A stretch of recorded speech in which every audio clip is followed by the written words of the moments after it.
बिस्मिल्लाहिर्रहमानिर्रहीम। अस्सलाम वालेकुम नाज़रीन, आज एक बार फिर मैं मौजूद हूँ सर्विस अस्पताल लाहौर में।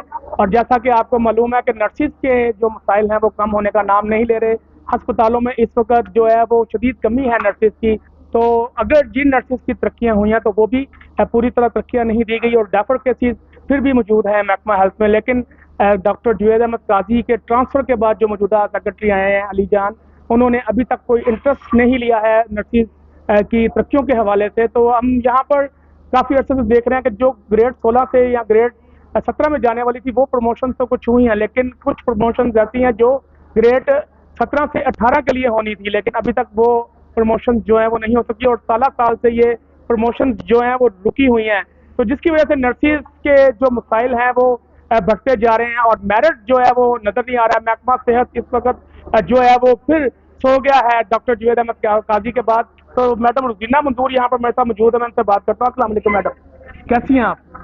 अच्छा मैडम, ये बताइएगा कि इस वक्त जो डेफर केसेस हैं वो कितने हैं और आपके मुतालबा जो है वो अब क्या है?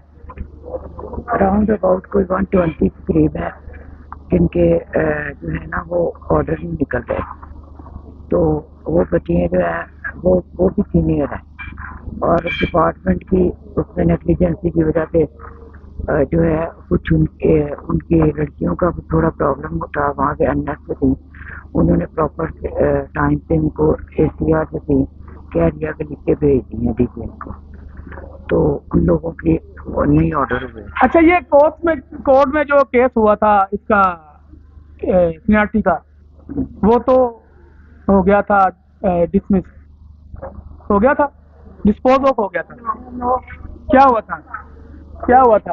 वो डिस्पोज ऑफ नहीं हुआ। वो उसकी टेंटेटिव लिस्ट जब बन गई थी तो हेल्थ सेक्रेटरी मतलब स्पेशलाइज्ड हेल्थ केयर से जो वहाँ के लॉयर थे वो वहाँ जाकर उन्होंने ये कह दिया था, जो इसका आंसर ये दिया था कि हमने टेंटेटिव लगा दिया तो जल्द हम नोटिफाई कर देंगे। नहीं, उसको फैसला क्या आया, ऑर्डर क्या आया उसमें?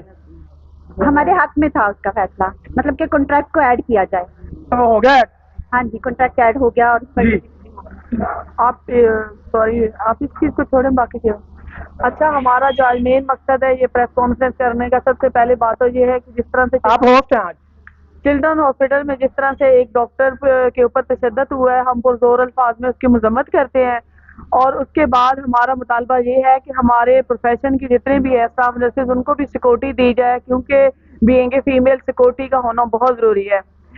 इसी तरह दूसरी बात यह है कि इतना अरसा हो गया स्टाफ नर्सेज की जो है पे वो इंक्रीज नहीं हुई है और हमारे साथ जो है हमारा हक जो है वो हक तलफी की जा रही है। तो हमारी हेल्थ सेक्रेटरी से, हेल्थ मिनिस्टर से ये रिक्वेस्ट है कि वो एक तो हमें टाइम दे, हमारी वायन पंजाब को। हम काफ़ी दफ़ा वहाँ पे टाइम लेने के लिए गए लेकिन हमारे लीडर जा के वापस आ जाते हैं, लेकिन टाइम नहीं मिलता और ना वो हम पे हमारे साथ टेबल पे बैठ रहे हैं। आखिरकार आज हम मजबूर हो के यहाँ तक नौबत पहुँची है कि हम अपना मैसेज जो है थ्रू मीडिया या अपनी प्रेस कॉन्फ्रेंस के थ्रू अपना मैसेज जो है वो हेल्थ मिनिस्टर तक और वो हेल्थ सेक्रेटरी तक पहुंचाना चाहते हैं।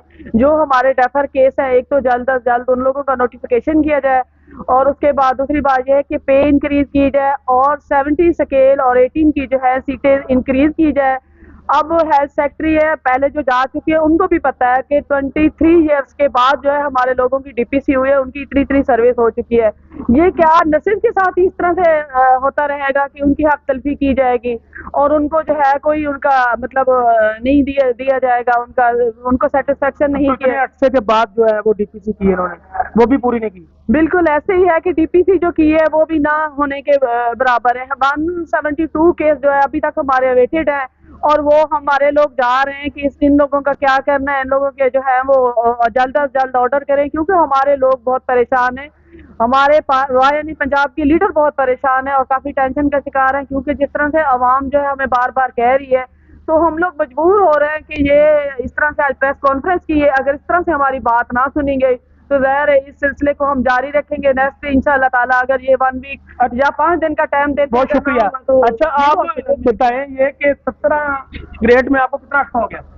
बिस्मिल्लाहिर्रहमानिर्रहीम। सबसे पहले तो कासिम साहब आपका शुक्रिया अदा करती हूँ। 17 मुझे तो 8 ईयर्स हो गए 17 में आए हुए, और मेरी बहनें जो है उनको तो 17 ईयर्स हो चुके हैं 17 में आए हुए। ये अलमिया है नर्सिस के साथ को उनको 17 to 17 ही दोबारा प्रमोट किया जाता है, कैडर चेंज कर देते हैं लेकिन प्रमोशन नहीं दी जाती। ये ग्रेड 18 पे ग्रेड 17 में ही करते हैं। ये 3 दफा उनको कभी ऑफिशिएटिंग, कभी रेगुलर, कभी कुछ। लेकिन प्लीज हमें वालों से यही रिक्वेस्ट है कि 17 to 17 जो नर्सिस के साथ रहती है और सफेली माँ वाला सलूक है ये नहीं होना चाहिए।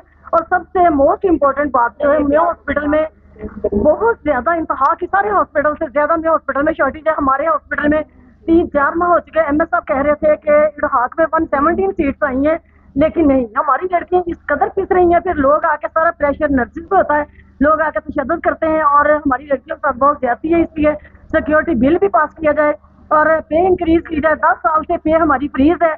महंगाई का ये आलम है कि आसमान पे महंगाई है, डे बाय डे इन्फ्लेशन बढ़ रही है, लोग खुदकशियों पे मजबूर हो रहे हैं। बजट आ रहा है ये ना तो क्या मुतालबा करेंगे? ये ना हो कि लड़कियां भी इस हद तक हो जाए कि वो खुदकशी पे मजबूर हो जाए। तो प्लीज 100% सैलरी हमारी बढ़ाई जाए। Thank you so much. बहुत शुक्रिया निका कासिम साहिबा। ये तो देखे ना बड़े मसाइल हैं जो हल नहीं हो रहे और आपके PIC में भी बड़े इश्यूज खड़े हो गए हैं और बड़ी प्रॉब्लम आ रही है नर्सिस के साथ में। बिल्कुल इसी तरह है। मैं ये बात कहूँगी कि सिक्योरिटी इश्यूज बहुत ज़्यादा हैं और जब GPC हुई है तो उसके बाद 16 में बेहद शॉर्टेज और बढ़ गई है और उस शॉर्टेज की वजह से नर्सिस को बहुत ज़्यादा प्रेस किया जा रहा है और उन पे काम का बहुत ज़्यादा दबाव दिया जा रहा है। न्यू नर्सिस के इंडक्शन की जा रही, हर दफ़ा ये कहा जाता है कि जो है वो हो गए हैं, इंटरव्यू हो गए हैं, हमने PPSC से ले लिए हैं, अभी आ जाएंगी, इस महीने आ जाएंगी, अगले महीने आ जाएंगी, लेकिन अंटिल नाउ कोई नया। अभी ग्रेड 17 में 470 नर्सिस जो है वो पब्लिक सर्विस कमीशन से आई हैं, आ रही हैं। बिल्कुल। तो ग्रेड 16 में तो कोई नहीं हुई भर्तियां। ग्रेड 16 में सिर्फ यही कहा जाता है अगर ये ग्रेड 17 में चली जाएंगी 470 तो नीचे अस्पतालों में तो कमी हो जाएगी बहुत ज्यादा। इसका ये आलम है और हर काम चाहे मेडिसिन हो चाहे कोई भी काम हो, स्पेशली PIC में तो हर काम नर्सिस पे डाला जाता है और फिर जब कभी उनके साथ कोई हादसा पेश आता है तो उनके साथ जस्टिस भी नहीं किया जाता। तो मेरी ये पुरजोर अपील है कि हमारा सिक्योरिटी बिल भी बनाया जाए और हमारी जो है तहफ़्फ़ुज़ात जो है वो दूर किए जाए और हमारी हिफाजत का कोई अच्छा इंतजाम। जी ये तो देखे ना कि बड़े मसाइल होते जा रहे हैं अब क्योंकि नर्सिस की भर्तियां नहीं हो रही हैं और उसकी वजह से बड़ा प्रॉब्लम हो जाएगा। जी 80 मरीज है जी 80 मरीज है, एक नर्स उन पे काम कर रही है और ऊपर से इतना प्रेशर है। ये जो है क्लिनिकल साइड पे कोई प्रमोशन नहीं है, क्लिनिकल साइड की कोई सुनवाई नहीं हो रही किसी जगह पे। दूसरा ये कि जिस तरह अब पहले फार्मेसियों का इन्होंने बर्डन हम पे डाल दिया था, जो फार्मासिस्ट का काम है अब IT का सारा काम जो है वो हमारे हवाले कर रहे हैं। तो इसलिए मेरी गवर्नमेंट से गुजारिश है कि पहले नर्सिस तो पूरी करें और जो जिसका काम है उसके हवाले करें। फार्मेसियाँ जो है वो फार्मासिस्ट का काम है, वो आए वो आपकी फार्मेसी का काम करें, हमें पेशेंट का काम करने दिया जाए। और अब IT का काम कह रहे हैं सारी के सारी नर्सिस करें, हर डिपार्टमेंट में एक वो रखवा दें जो कंप्यूटर है, तो काम कौन करेगा उधर बैठ के? या नर्स कंप्यूटर पे बैठ जाएगी या वो पेशेंट देख लेगी। अब IT के काम के लिए हमारी गुजारिश है गवर्नमेंट से, सेक्रेटरी साहब से, कि वो IT के लोगों को भर्ती करें। नर्सिस को पहले बहुत बर्डन है, इनको और प्रेशराइज ना किया जाए। और हर हॉस्पिटल के मसइल यही है कि पहले फार्मेसियाँ, अब IT का काम, कितना काम करेंगी नर्सिस? आखिर नर्सिस इंसान है, इनके लिए भी खुदारा कोई ना कोई हिकमत अमली अपनाई जाए। Thank you. Madam Sadia, madam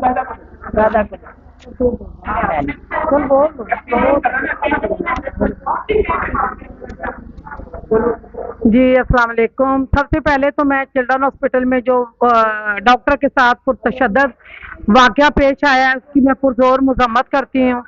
ये हालात नहीं होने चाहिए, लेकिन मैं सबसे पहले यही कहती हूँ कि सिक्योरिटी बिल पास होना चाहिए।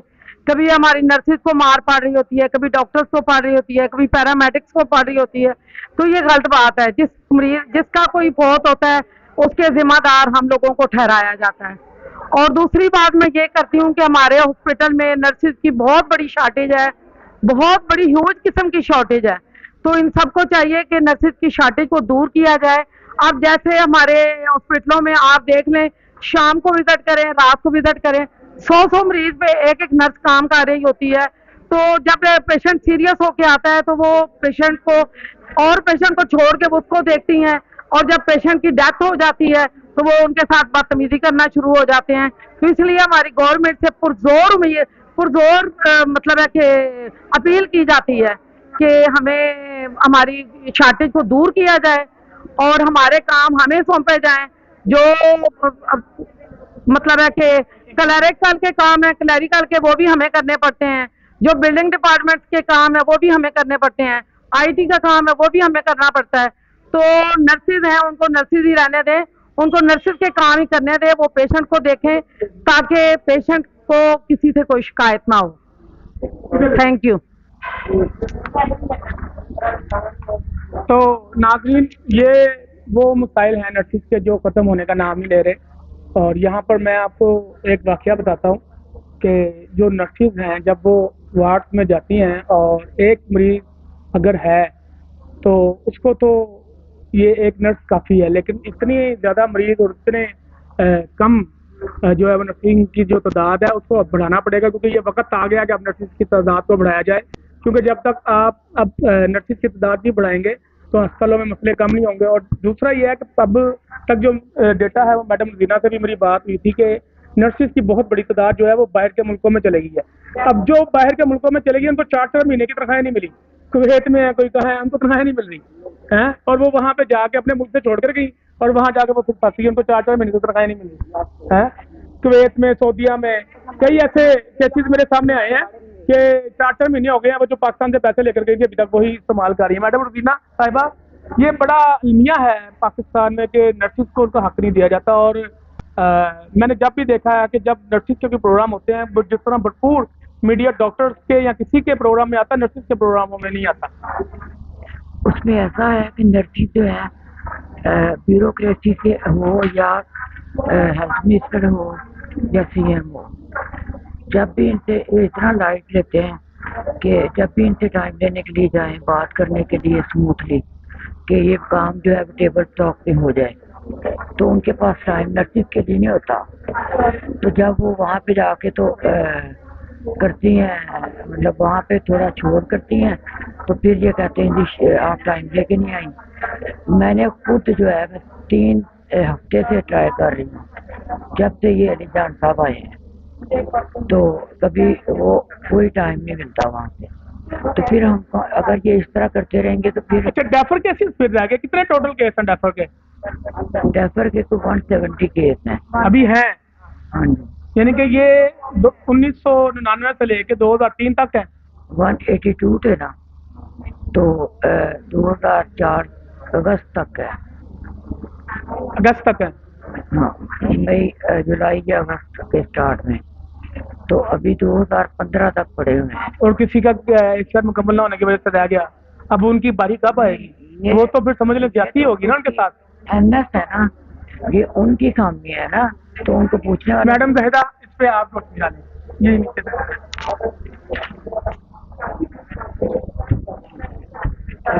जी, हमारी गवर्नमेंट ने हम लोगों पे एहसान तो कर दिया है कि इन लोगों की प्रमोशन कर दी हैं।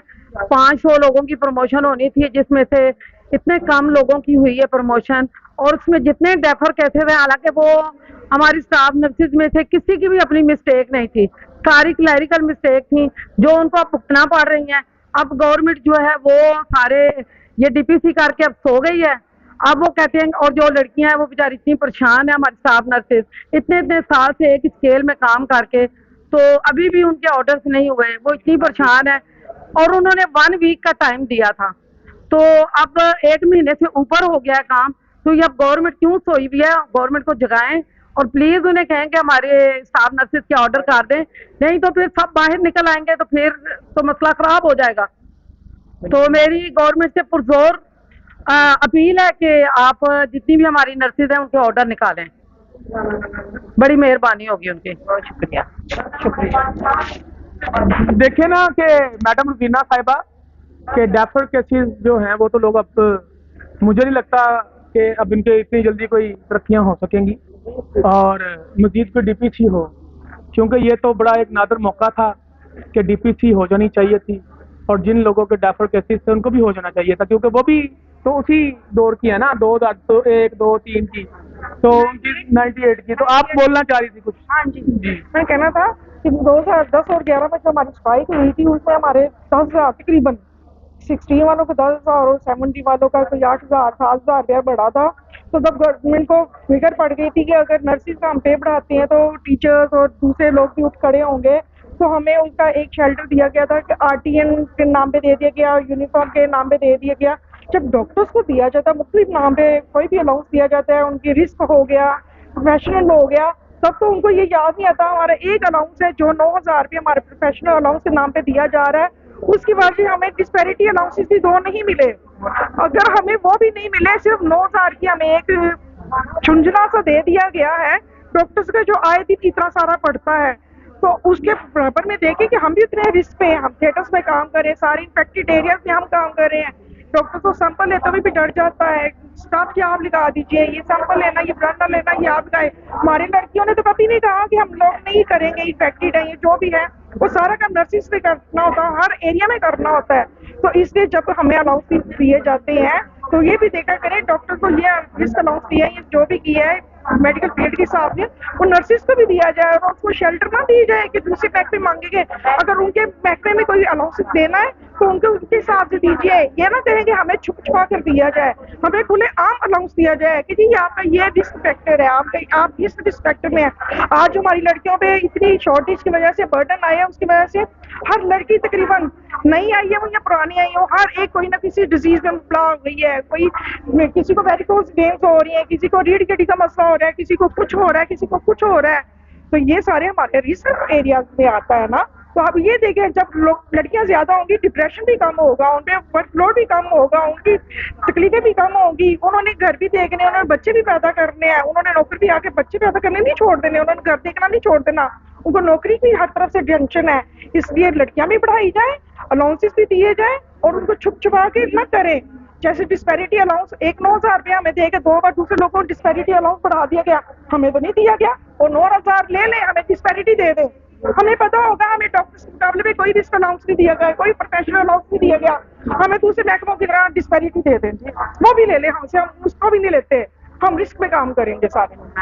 बहुत शुक्रिया आपका। और बड़ी जबरदस्त बातें जो है इन्होंने की है कि वाकई बात तो जनमन की है जो भी की है मैडम रुबीना साहिबा इन्होंने, लेकिन ये मसले हल करेगा कौन फिर? उसमें ऐसा है कि जो डॉक्टर जो थे ना वो राय जो डॉक्टर हमारे साथ मेडिकल ऑफिसर थे वो इस वक्त प्रोफेसर बन चुके हैं, वो प्रोफेसर बन गए हैं। और हम लोग अभी 25 साल जो है ना 25 साल के बाद हमारी प्रमोशनें हो रही हैं। लड़कियां कही तो वो चला गया जिसने प्रमोशनें दी थी, डॉक्टर जुवेद अहमद काजी, वो चला गया, वही नर्सिस के लिए कुछ सोच गया, वरना यहाँ पे तो किसी ने सोचा एग्जैक्टली ऐसा ये मैंने देखा है अपने टोर में 2010 से लेके अब तक कि जिसने वाकई बड़े दिल से और कभी वो कहता था ना मैं ये काम कर दूंगा तो सुबह वो काम कर देता था, इसमें तो कोई शक नहीं। और उसको यहाँ स्टेज कर दिया गया। मेरी चलो यात्रा से बात करते हैं। यात्रा ये कहें कि अब तो आप हो गई हेड नर्स जी, और जारी बात है फिर जब बंदा कोई बड़े होते में चला जाए तो एक प्रोटोकॉल बन जाता है ना उसका, और वो प्रोटोकॉल आपकी यूनिफॉर्म से नजर भी आ रहा है माशाल्लाह। लेकिन ये कहें कि ये यूनिफॉर्म जो आपको लगा है ये 170 से जायद अभी लड़कियां हैं उनको नहीं लगा, तो उनके लिए अब आप क्या करोगी? आपको तो लग गया, आप पहला प्रोग्राम भी आपने किया था मेरे साथ, उनके लिए क्या करोगी? जी कासिम, जब हमने ये काम शुरू किया था तो हमने पूरे पंजाब के लिए किया था, 98 से ऑनवर्ड जितने हमारे लोग हैं सबके लिए। जो हमारे डेफर केसेस हैं उनमें कुछ क्लरिकल मिस्टेक्स हैं, लड़कियों के डॉक्यूमेंट्स कुछ किसी का कोई कम था, वो अब फाइल वर्क जो है वो पूरा स्पेशलाइज्ड हेल्थ केयर में जो है वो DS के पास पड़ा हुआ है। और जो हमारे पहले सेक्रेटरी हेल्थ थे अहमद जवेद काजी साहब, उन्होंने डेट भी दी हुई थी कि विद इन 15 डेज जो है उन डेफर केसेस को जो है हम उनका नोटिफिकेशन कर देंगे, उनकी DPC हो जाएगी। लेकिन क्योंकि सेक्रेटरी हेल्थ जो है वो चेंज हो गए, अब सेक्रेटरी जो हैं वो अली जान है, तो उनसे मीटिंग का हम लोगों ने काफ़ी दफ़ा टाइम लेने की कोशिश की है, जो कि हमें नहीं मिल सका।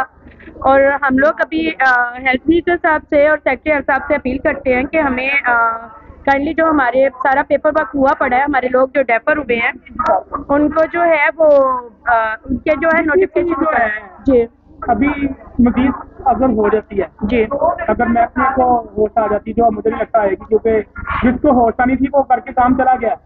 जी हमारे तो साथ निकाल दिया है। जी हमारे साथ वादा किया गया था कि आपकी क्योंकि प्रमोशन बहुत ज़्यादा डिले है और आप बेशक 3 महीने के बाद आके डीपीसी दूसरी ले लें।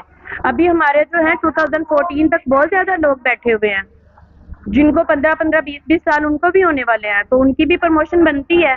तो हमारी जो है हेल्थ डिपार्टमेंट से ये अपील है कि हमारे उन लोगों को जो है आगे उनकी डीपीसी की जाए, हमारी सीट क्रिएट की जाए 17 की 18 की, ताकि ये लोग भी प्रमोट हों। 17 की आप कितने की सीट क्रिएट करेंगे ये भी तो बताए ना। अभी आपका पब्लिक सर्विस कमीशन में 470 आ गई और नीचे से जो स्टाफ नर्सें थी वो 470 कम हो जाएंगी।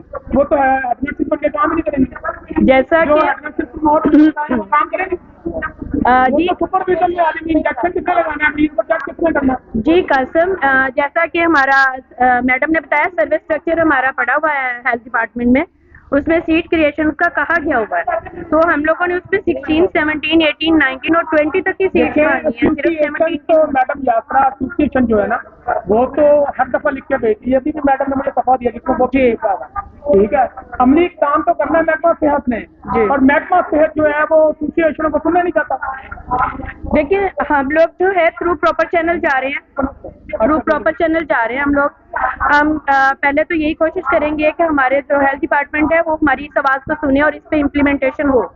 अगर नहीं होता तो आपको भी पता है फिर जो है जब भी नर्सेज रोड पे निकलती है ना मजबूर होकर निकलती हैं, शौक से नहीं निकलती। अब तो बड़ा लॉन्ग टाइम हो जी गया है। बहुत लॉन्ग टाइम हो गया। जब इनका सफर खत्म हो जाएगा, जो कि खत्म हो चुका है अब, तो फिर रोड पे आके अपना हक मांगेंगे और क्या होगा। सैलरी देखो महंगाई इतनी हो गई है, सैलरी तो मैं तो ये कह रहा हूँ कि जो अभी नर्सेज मुझे बता रही हैं जो इतनी दूर से आती हैं, कोई गाड़ी में आती है, कोई बस में आती है, तो उनकी आधी तनख्वाह तो किराया पे चली जाती है। जी कासम ऐसे ही है, जो हमें अलाउंसेस मिलते हैं, जो हमें अलाउंसेस मिलते हैं हमारी सैलरी में, जैसे हमारा मेडिकल अलाउंस है, हाउस रेंट है हमारा, और किट अलाउंस है, राशन अलाउंस है, ये इतने कम है कि शायद अब तो जितनी महंगाई है एक टाइम का खाना भी नहीं उसमें पूरा होता।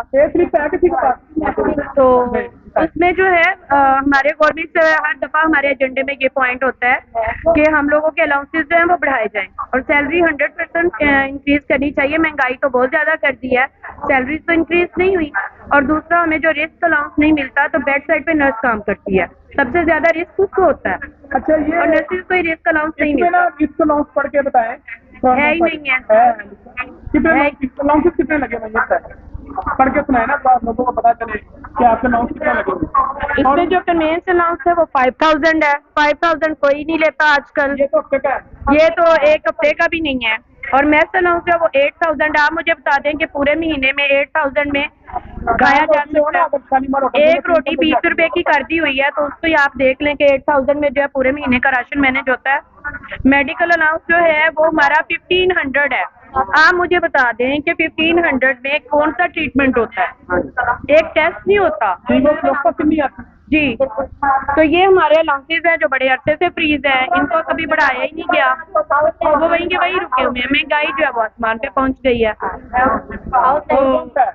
जी और कौन से बस यही हाउस रेंट जो है वो भी, उसमें 4000 में कौन सा कमरा मिलता है, कमरा भी नहीं आता, कुछ भी नहीं। वो 4 में आते हैं। और आप देख लें ये जो चीजें हैं, और सरकारी मुलाजमिन लोग कहते हैं कि बड़े खुशहाल हैं, तो सरकारी मुलाजमिन का आप हाल देख लें कि इनकी आधी तनख्वाहें किराए पे निकल जाती हैं और खाने पीने में निकल जाती है। तो फिर ये घर क्या लेके जाएंगी और खाएंगी क्या और अपने बच्चों को क्या खिलाएंगी। तो कई नर्सेज ऐसी हैं कि जो खुद कमाती हैं और अपने खानदानों का पेट पालती हैं। ये नहीं कि सब बड़ी खुशहाल होंगी, ठीक है, और इतना ऐसी भी कोई बात नहीं होती, बहुत सारी ऐसी हैं। लेकिन ये है कि इस दौर में नर्सेज के ऊपर जितना बर्डन डाल दिया गया है, चाहे टीचर्स हैं, चाहे उस्तादा हैं, यानी कि कोई भी प्रोफेशन में लोग हैं, तो उसमें ऐसे लोग भी हैं जो खुद कमाते हैं और उनके तौर पर घर चलता है। सिर्फ नर्सेज ही नहीं, डॉक्टर्स भी हैं ऐसी, और डॉक्टर की तनख्वाहें तो चले बड़ी अच्छी हैं, लेकिन ये नर्सेज की तनख्वाहें जो है कम से कम पाकिस्तान में जो है वो ज़्यादा होनी चाहिए, क्योंकि महंगाई बहुत ज़्यादा हो गई हुई है। अब तो घी लेने जाओ तो 650 रुपए का किलो हो गया घी। ऐसी है निका कासम साहब। आपका किराया का घर है? यस, मैं रेंट। कितना किराया आपका? मेरा 40,000 रेंट है। तो अगर आप 2 मियाँ बीवी कमा रहे हैं और आपके बच्चे कमा रहे हैं तो फिर ही आप घर अच्छा चला सकती हैं। मेरे बच्चे अभी पढ़ रहे हैं, वो कमा नहीं रहे, लेकिन मैं ये कहना चाहूंगी कि एक अरसे से हमारी तनख्वाहों में इजाफा नहीं हुआ, 100% उनमें जो है ना वो इजाफा किया जाए। और दूसरा, हम एक बंदे का काम नहीं कर रहे, ये सोच सोच के भी हमारी तनख्वाह जो है वो डबल होनी चाहिए कि हम एक की जगह 4 लोगों का काम कर रहे हैं।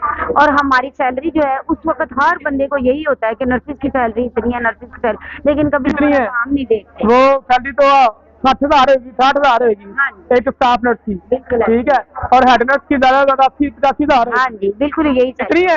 कितनी है?